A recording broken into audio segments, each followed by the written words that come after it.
Welcome to Pioneer Perspective. I'm Luke, and our guest today is the host of Wrestling with Heart, Stanley Karr. Thank you for having me. Good to be here. Stanley, you obviously have the podcast, and what's it like in this new era of technology to have a podcast? You know, starting out, I decided to do a podcast on wrestling just because I've always been a fan, and I had just gone to WrestleMania a couple of years ago in Dallas, and also I went to SummerSlam, which came to Nashville, and I enjoyed both of those events. And me in this, broadcasting field, I really love talking to people and engaging with people, and I felt like it was a good time to start a podcast devoted to professional wrestling. But I wanted to do something different because there's so many podcasts out there with wrestling content, and it's really amazing to see the plethora of different podcasts out there. But I wanted to do something different, something that really hadn't been touched on before, and that is helping out in your community, things like charity work, volunteering, making a difference in people's lives. Because all the time, you see like whether it's WWE or AEW, they'll post videos of them like volunteering at local shelters or coming in and talking to kids about, anti-bullying and things like that. And I wanted to do something, to show the human element of the business, the industry, and it's now going on 2 years. I've had so many people that I've interviewed so far on the show. I've had Stevie Ray of Harlem Heat, WWE Hall of Famer. He's brothers with Booker T. Yep. Al Snow of WWE and ECW. Now with Ohio Valley Wrestling. What else did I interview? Just had Jake the Snake Roberts on recently. It's a good one. Yeah. Royal Rumble winner. Yes. So you mentioned AEW, and do you think that's why we obviously see a spike in WWE's numbers, their ratings, their merchandise sales? Do you think they've had to elevate their product with a rival wrestling company in AEW? Well, I think competition's always a good thing because it brings out the best in everyone.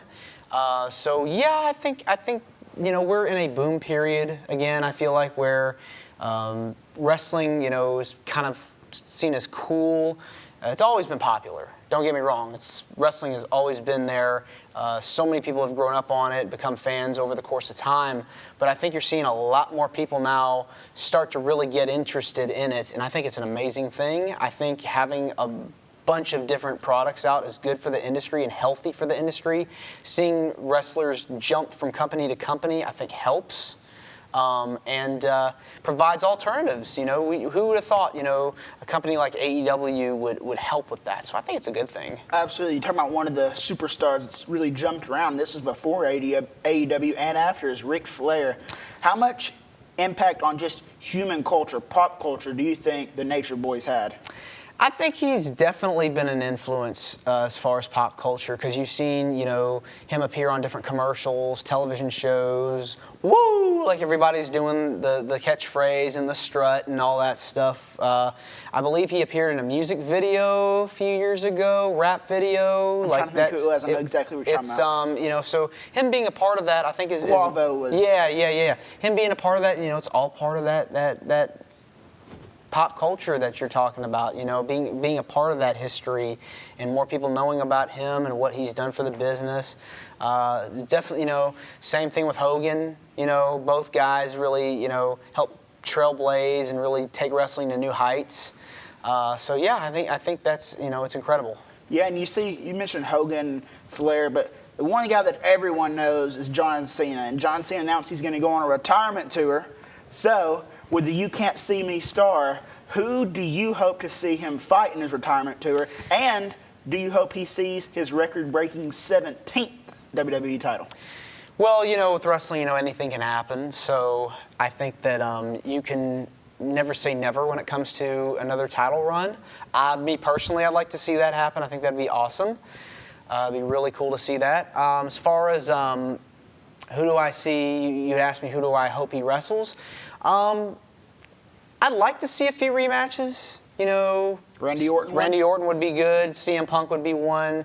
I kind of want to see him wrestle new guys like Braun Breaker, maybe Jacob Fatu. We've seen him wrestle the Bloodline, of course, in the last couple of years. But Gunther would be a good one. Gunther would be a good one. Who else from that current roster? There's so many guys right now. So, yeah, Breaker, Gunther would be really good. Jacob Fatu. So I think those would be good. All right, my last question for you is, who is your Mount Rushmore of wrestlers? Mount Rushmore. I would say The Rock belongs up there. Stone Cold, definitely. I would probably put Hogan up there, and I would say The Undertaker. The Undertaker. Undertaker is one of my favorites. Well, thank you, Stanley, for sharing your perspective with us on wrestling with your podcast. I'm Luke. Thanks for watching.